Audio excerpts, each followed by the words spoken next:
आप सबका स्वागत करता हूं इंग्लिश विद जीनियस में। और आज हम लोग सेल और शुड का इस्तेमाल पढ़ने जा रहे हैं। तो आइए शुरुआत करते हैं सेल से। सेल का इस्तेमाल कहाँ करते हैं? सेल का इस्तेमाल जिस वाक्य के अंत में गा, गे, गी ये सब लगा रहता है ना, उसके साथ सेल का इस्तेमाल करते हैं। अक्सर इसको फ्यूचर टेंस में इसका इस्तेमाल किया जाता है। तो आइए शुरुआत करते हैं कहाँ इस्तेमाल करते हैं और किसके साथ करते हैं।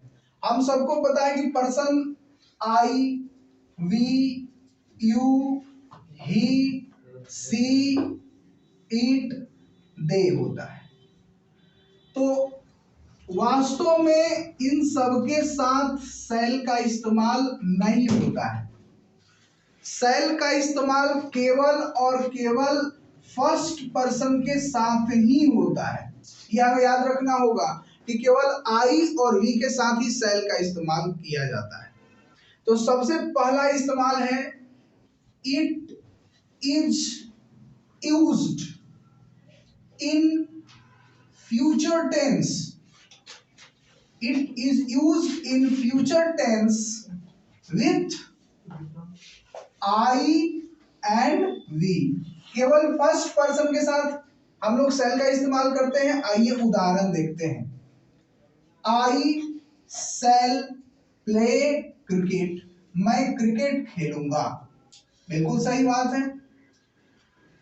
We shall teach them. हम लोग उन लोगों को पढ़ाएंगे। तो आई और वी के साथ हम लोग सेल का इस्तेमाल कर दिए। किसी के मन में यह आ रहा होगा कि आई के साथ क्या हम लोग विल का इस्तेमाल नहीं करते हैं? आई विल प्ले क्रिकेट गलत हो जाएगा? बिल्कुल भी गलत नहीं होगा, यह बिल्कुल सही बात है। यानी कि आजकल आई और वी के साथ हम लोग सेल का भी और आई और वी के साथ विल का भी इस्तेमाल करने लगे हैं मॉडर्न इंग्लिश के माध्यम से। लेकिन एक चूक हो सकती है। अब यहाँ पर कोई बच्चा इस सेंटेंस को इंट्रोगेटिव बनाएगा। यह बहुत इंपॉर्टेंट है, बहुत ज्यादा इंपॉर्टेंट है किसी भी एग्जाम के लिए। और मैंने कई बार बोर्ड के एग्जाम में ऐसे क्वेश्चंस को मैंने देखा है और बच्चों ने गलती किया है। इसको आइए थोड़ा ध्यान से समझते हैं। तो जब यह भी सही है, यह भी सही है और यह भी सही है, तो बच्चे के मन में यह आएगा कि जब हम इंट्रोगेटिव लिखेंगे तो क्या हम ऐसा लिख सकते हैं क्या, विल आई प्ले क्रिकेट? यदि आप ऐसा लिखते हैं तो आप गलत हो जाएंगे। यह हमेशा याद रखना है, यह नोट में लिख लेना है कि यदि सेंटेंस इंट्रोगेटिव हो, in interrogative sentence, in interrogative sentence will is not used, will is not used with first person means I and we। यानी कि नॉर्मली आई और वी के साथ सेल का इस्तेमाल करते हैं। हम विल भी बोल सकते हैं, कोई गलती बात नहीं है। लेकिन जब हम इंट्रोगेटिव सेंटेंस की बात करेंगे तो हमेशा और हमेशा हम लोग सेल का ही इस्तेमाल करेंगे। यदि सेल का इस्तेमाल नहीं करेंगे तो हमारा मार्क्स कटेगा ही कटेगा, कट नहीं सकता है, कटेगा ही कटेगा। आइए, हम लोगों ने पहला इस्तेमाल बहुत जबरदस्त तरीके से पढ़ लिया। अब आइए सेकंड इस्तेमाल हम लोग पढ़ते हैं। सेकंड इस्तेमाल में ये सब इंक्लूड हो जाता है, ये सब आते हैं। अक्सर हम सबको बताया जाता है कि इन सब के साथ विल का इस्तेमाल किया जाता है और इन सब के साथ सेल का। ये हमारा पुराना तरीका था, लेकिन अभी बदल चुका है। किसी के साथ भी हम लोग विल का इस्तेमाल करते हैं। तो क्या हम लोग यू के साथ सेल का इस्तेमाल कर सकते हैं क्या? सी के साथ सेल का इस्तेमाल कर सकते हैं क्या? दे के साथ सेल का इस्तेमाल कर सकते हैं क्या? आइए समझिए। पहला इस्तेमाल हम लोगों ने खूब बढ़िया से पढ़ लिया। अब दूसरा है, एक ऐसा शर्त है, हमेशा नहीं, एक ऐसा शर्त है, यदि वह शर्त होगा, वैसा कंडीशन बनेगा तो हम लोग सभी पर्सन के साथ सेल का इस्तेमाल करते हैं। All the person take shall with them. कब? जब बात धमकी की होती है, थ्रेटन की होती है, जब बात प्रॉमिस की होती है, जब बात कमांड का होता है। ये तीन प्रकार का जब सेंटेंस बोलेंगे हम, जिस वाक्य के अंत में हिंदी में गा गेगी लगा रहेगा और उस सेंटेंस से धमकी भरा शब्द निकलेगा या फिर प्रॉमिस भरा शब्द निकलेगा या फिर कमांड भरा शब्द निकलेगा, तो हम चाहे सब्जेक्ट कोई भी हो, आई हो, वी हो, यू हो, ही, सी, इट, दे, कोई भी हो, उन सबके साथ हम लोग सेल का इस्तेमाल कर सकते हैं। कैसे? आइए उदाहरण को समझते हैं। जैसे कि मान लीजिए कि किसी को कोई धमका रहा है कि आपको जान से मारा जाएगा, यहां पर यू विल बी किल्ड गलत हो जाएगा, क्योंकि वहां पर धमकाया जा रहा है किसी को कि आपको जान से मारा जाएगा इस गलती के। तो यहां पर सेंटेंस को थोड़ा तगड़ा बनाना है तो हमें बनाना होगा you shall be killed for this mistake. यदि कोई प्रेमिका अपने प्रेमी से रूठ जाती है तो उसको मनाने के लिए वो प्रेमी क्या कहता है कि next year you shall wear necklace, तुम अगले साल हार पहनोगी। ये उसे प्रॉमिस कर रहा है, उसको दिखा रहा है कि मैं तुम्हारे लिए वादा करता हूं कि अगले साल तुम्हारे लिए मैं हार लेकर के दूंगा। या फिर हम किसी से थोड़ा गुस्से हो जाते हैं, हम अपने मित्र से, अपने दोस्त से, या मान लीजिए मैं क्लास में पढ़ा रहा हूं और ये सब बच्चे बैठे हुए हैं, मैं इसमें से किसी से गुस्से हो जाता हूं, तब इसे कमांड करूंगा कि आज के बाद तुम इस क्लासरूम में मत आओ। You shall not inter in the classroom.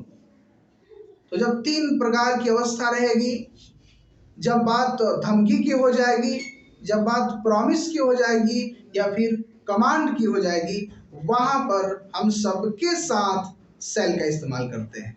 तो आइए सेकंड इस्तेमाल बहुत दमदार है, इसको समझते हैं। Shall is used with all person when it shows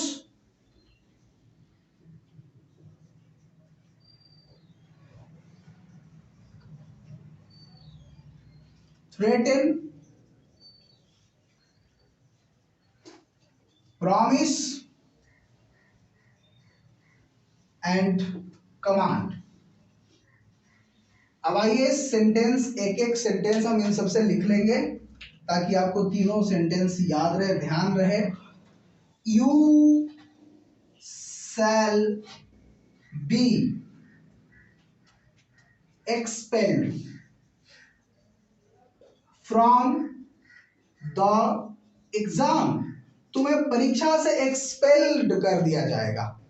अक्सर एक्सपेल्ड होते हैं बच्चे, यदि तुम कुछ चीट ले जाते हो एग्जाम में तो तुमको धमकाया जाता है, वही गेट पर ही धमकाया जाएगा कि यदि कोई चीट लिया है तो उसको एक्सपेल्ड कर दिया जाएगा, यह तुमको धमकी दिया जा रहा है।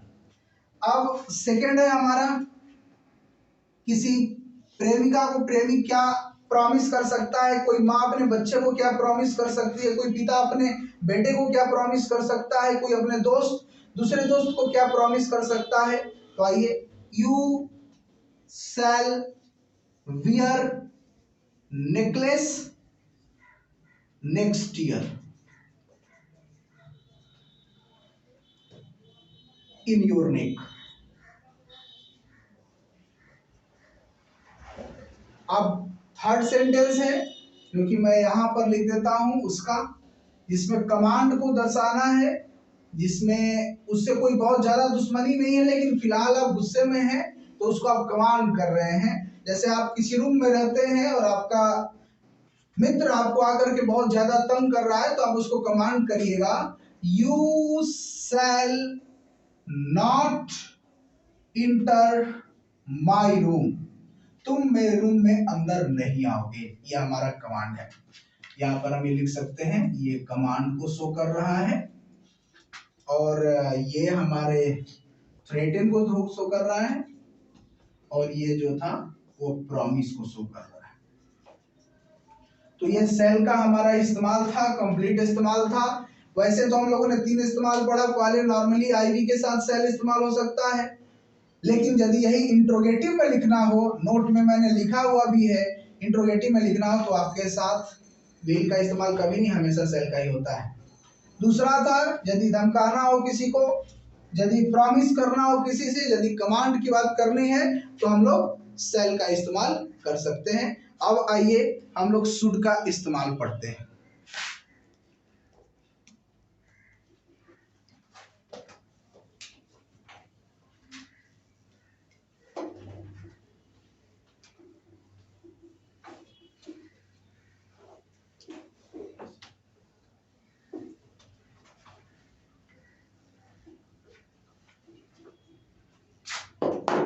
Now the uses of should.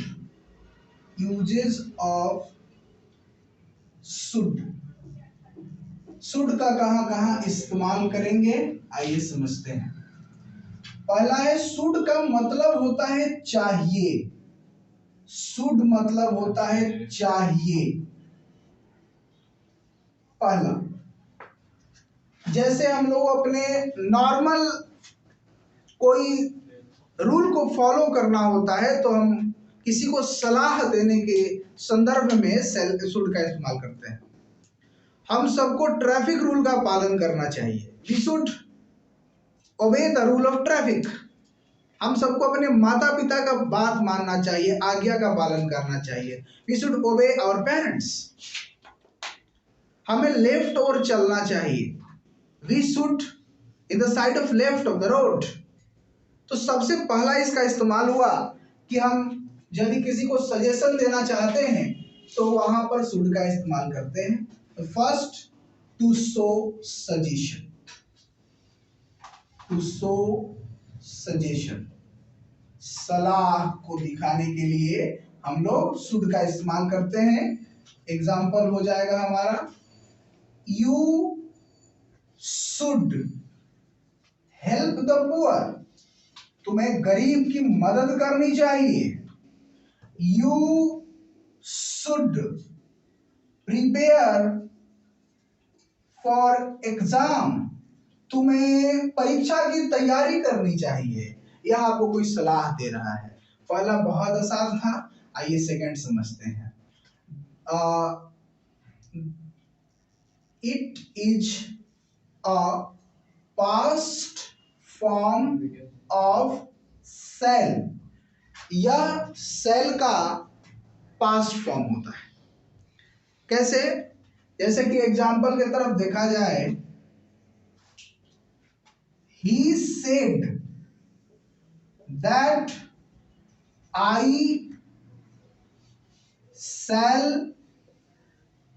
should come on Monday।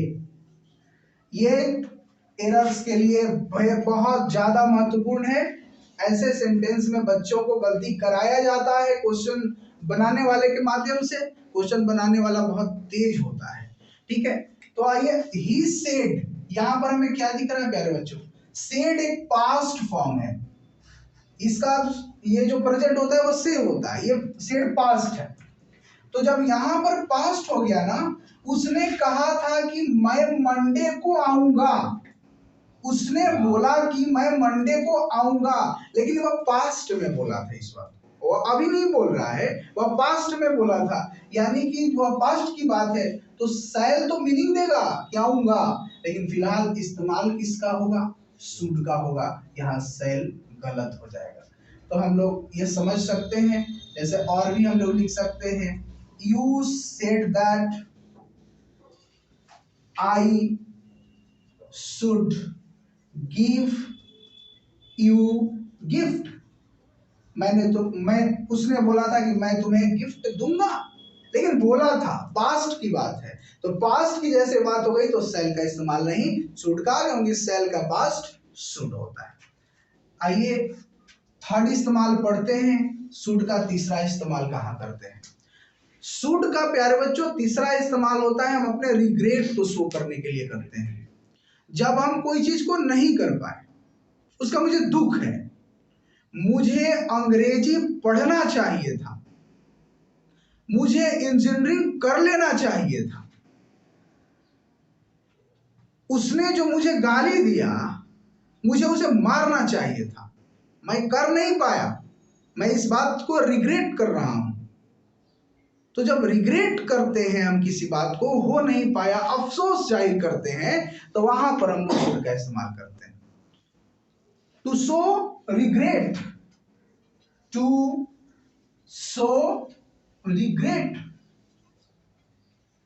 अफसोस जाहिर करने के लिए हम लोग इसका इस्तेमाल करते हैं। इसका स्ट्रक्चर भी मैं लिख देता हूं। इस प्रकार के सेंटेंस को बनाने के लिए सबसे पहले सब्जेक्ट, उसके बाद should plus have plus verb 3 का इस्तेमाल करते हैं। जैसे मैं हिंदी में एक वाक्य लिखता हूं, मुझे गणित पढ़ना चाहिए था। मुझे गणित पढ़ना चाहिए था। जब हम इस प्रकार का सेंटेंस, क्योंकि मैं क्यों कर रहा हूं इस बात को, क्योंकि मैं गणित नहीं पढ़ पाया, अब मैं अफसोस कर रहा हूं, रिग्रेट कर रहा हूं, तो उसको इंग्लिश में मैं बोलना चाहता हूं। कैसे बोलेंगे? I should have read English. अब कुछ बच्चों को लगेगा कि रीड तो रीड ही रह गया, तो रीड का V1 भी रीड होता है, रीड का V2 भी रीड होता है, और रीड का V3 भी रीड होता है। Thank you so much for watching this video.